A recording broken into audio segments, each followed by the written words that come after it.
Welcome to the SigzenCEMENT ERP tutorial on creating a freight bill submission. Let's begin.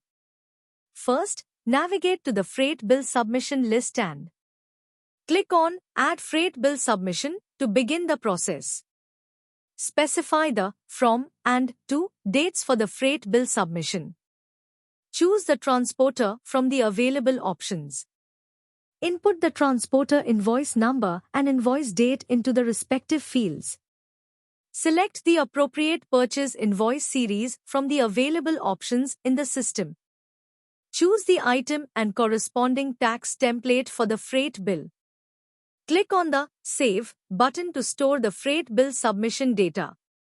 Click on the Get Detail button. The freight bill submission data will be displayed in the table.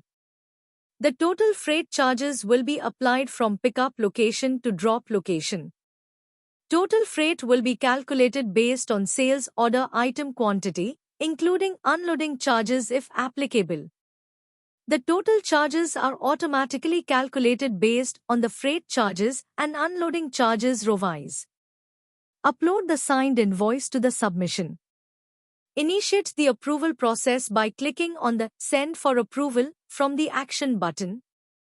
The account manager will review and approve the freight bill submission.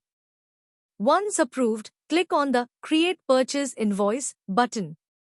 Upon successful creation, a message confirming the creation of the purchase invoice will be displayed. Following these steps will efficiently guide you through creating a freight bill submission in SigzenCEMENT ERP.